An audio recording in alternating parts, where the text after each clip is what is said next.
Welcome. My name is Patricia Amazon Muldrow Roberts.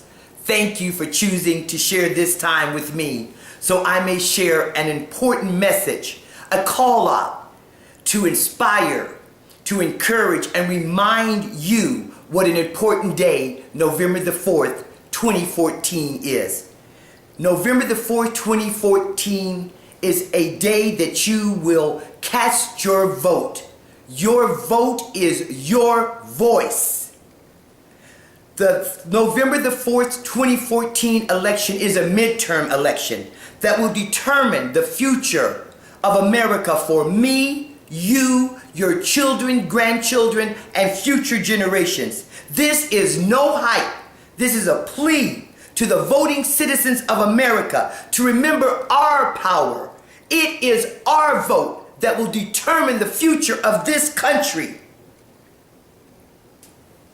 Picture it, 38 years ago, the night of July the 12th, 1976, Madison Square Gardens, the crowd elated, prepared, waiting for the keynote speaker, Barbara Jordan, Texas Congresswoman, attorney, politician, and advocate for people across the nation. Barbara took the podium, the first African American of any political party to give a keynote address. This was a transformative night, July the 12th, 1976. The Democratic National Convention was on fire. I am humbled and honored to share Barbara Jordan's words of her landmark speech, "Who then will speak for the common good?" You will be inspired and fired up November the 4th, 2014 to cast your voice, your vote, to be among millions that will be reminded your vote does count. And by showing up in overwhelming numbers, your voice will be heard across this land. Please relax and listen to the words of Barbara Jordan, Texas Congresswoman. Who then will speak for the common good? 144 years ago, members of the Democratic Party first met in convention to select a presidential candidate. Since that time, Democrats have continued to convene once every 4 years and draft a party platform and nominate a presidential candidate. And our meeting this week is a continuation of that tradition.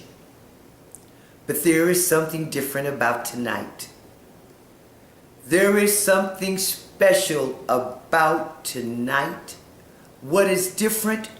What is special? I, Barbara Jordan, am a keynote speaker. A lot of years passed since 1832.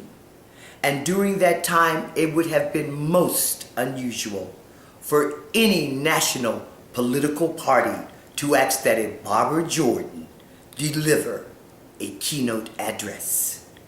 But tonight, here I am.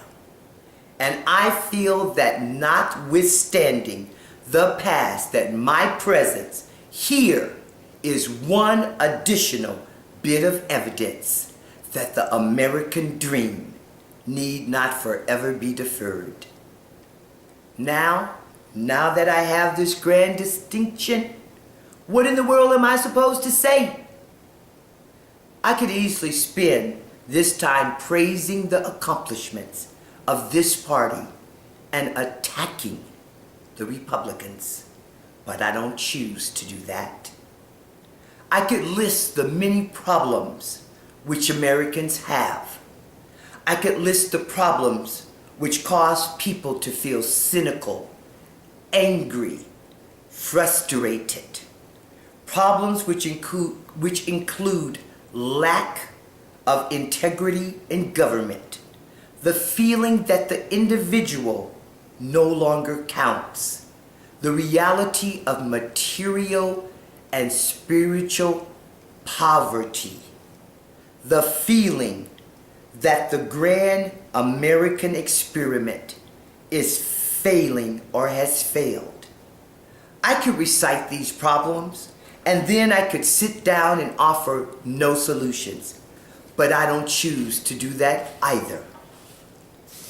The citizens of America expect more.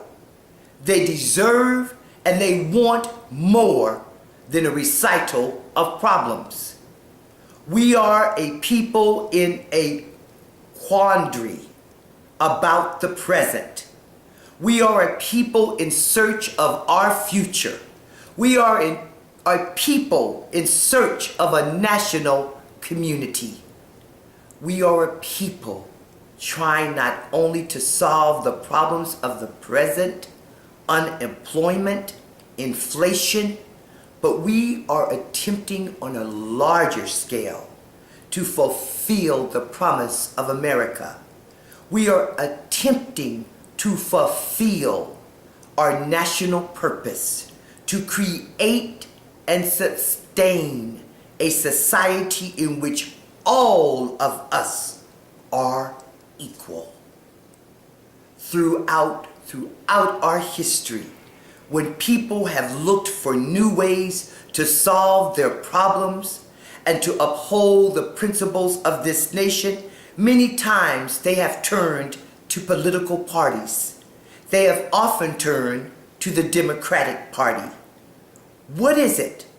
What is it about the Democratic Party that makes it the instrument that people use when they search for ways to shape their future?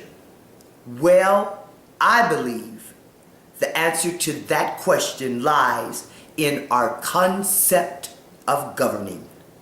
Our concept of governing is derived from our view of people. It is a concept deeply rooted in a set of beliefs firmly etched in the national conscience of all of us. Now, what are these beliefs? First, we believe in equality for all and privileges for none. This is a belief that each American, regardless of background, has equal standing in the political forum. All of us. Because we believe this idea so firmly, we are inclusive rather than exclusive. Let everybody come. I think it no accident that most of those immigrating to America in the 19th century identified with the Democratic Party. We are a heterogeneous party made up of Americans of diverse backgrounds. We believe that the people are the source of all governmental power, that the authority of the people is to be extended, not restricted. This can be accomplished only by providing each citizen with every opportunity to participate in the management of the government. They must have that. We believe that the government, which represents the authority of all the people, not just one interest group, but all the people, has an obligation to actively seek to remove those obstacles which would block individual achievement. Obstacles emanating from race, sex, economic condition. The government must seek to remove them. We are a party of innovation. We do not reject our traditions, but we are willing to adapt to changing circumstances. when change we must. We are willing to suffer the discomfort of change in order to achieve a better future. We have a positive vision of the future founded on the belief that the gap between the promise and reality of America can one day be finally closed. We believe that. This, my friends, is the bedrock of our concept of governing. This is a part of the reason why Americans have turned to the Democratic Party. These are the foundations upon which a national community can be built. Let's all understand that these guiding principles cannot be discarded for short-term political gains. They represent what this country is all about. They are indigenous to the American idea, and these are principles which are not negotiable. In other times, I could stand here and give this kind of exposition on the beliefs of the Democratic Party, and that would be enough. But today, that is not enough. People want more. That is not sufficient reason for the majority of the people of this country to vote Democratic. We have made mistakes. In our haste to do all things for all people, we did not foresee the full consequences of our actions. And when the people raised their voices, we did not hear. But our deafness was only a temporary condition and not an irreversible condition. Even as I stand here and admit that we have made mistakes, I still believe that as the people of America sit in judgment on each party, they will recognize that our mistakes were mistakes of the heart. They'll recognize that. And now we must look to the future. Let us heed the voice of the people and recognize their common sense. If we do not, we not only blaspheme our political heritage, we ignore the common ties that bind all Americans. Many fear the future. Many are distrustful of their leaders and believe that their voices are never heard. Many seek only to satisfy their private wants, to satisfy their private interests. This is the great danger America faces, that we will cease to be one nation and instead become a collection of interest groups, city against suburb, region against region, individual against individual, each seeking to satisfy private wants. If that happens, who then will speak for America? Who then will speak for the common good? This is the question which must be answered November the 4th, 2014. Are we to be one people, bound together by common spirit, sharing in a common endeavor, or will we become a divided nation? For all of its uncertainty, we cannot flee the future. We must not become the new Puritans and reject our society. We must address and master the future together. It can be done if we restore the belief that we share a sense of national community, that we share a common national endeavor. It can be done. There is no executive order, there is no law that can require the American people to form a national community.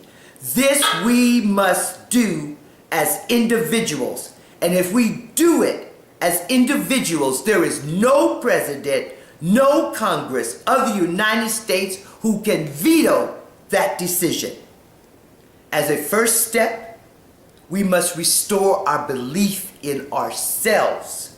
We are a generous people, so why can't we be generous with each other? We need to take to heart the words spoken by Thomas Jefferson. Let us restore to social intercourse the harmony and that affection without which liberty and even life are but dreary things. A nation is formed by the willingness of each of us to share in the responsibility for upholding the common good.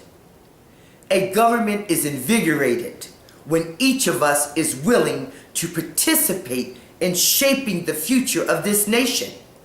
In this election year, we must define the common good and begin again to shape a common good and begin again to shape a common future. Let each person do his or her part.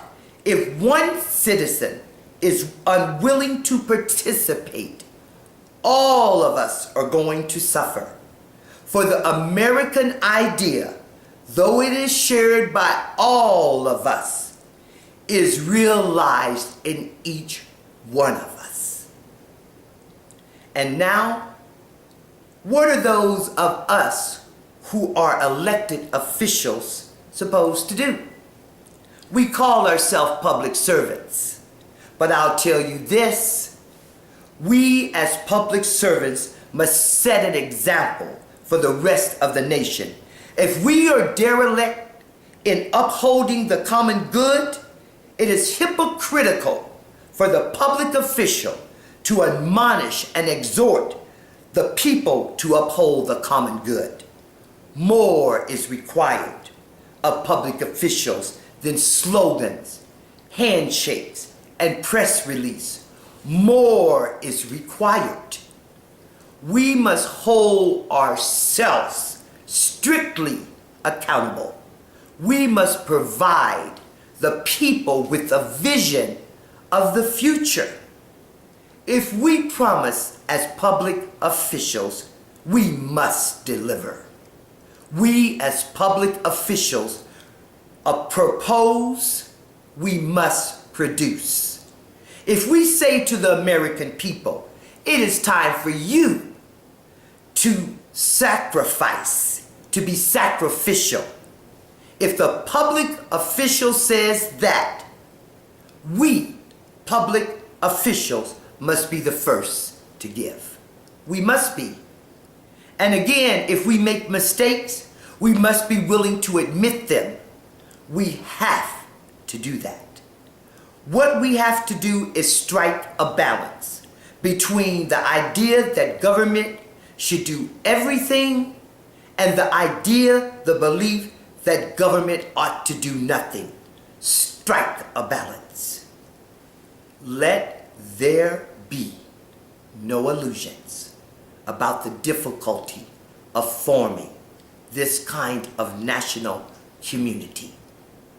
It's tough, difficult, not easy, but a spirit of harmony will survive in America only if each of us remembers when self-interest and bitterness seems to prevail, that we share a common destiny. I have confidence that the Democratic Party can lead the way. I have confidence we cannot improve on the system of government handed down to us by the founders of the Republic. There is no way to improve upon that.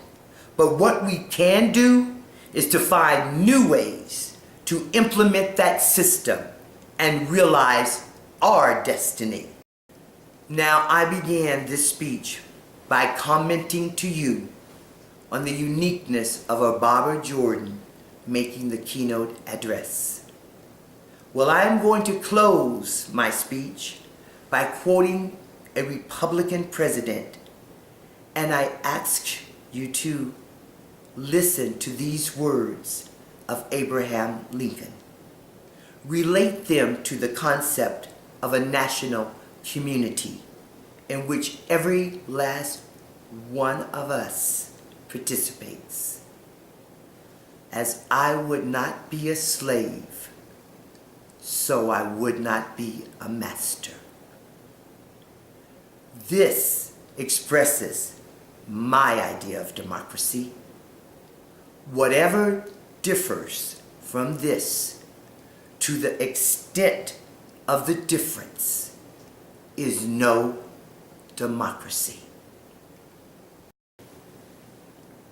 I, Patricia Amazon Muldrow Roberts, thank you for sharing the words of Barbara Jordan. I implore you, let's vote November the 4th, 2014 for the common good of all of us. Thank you.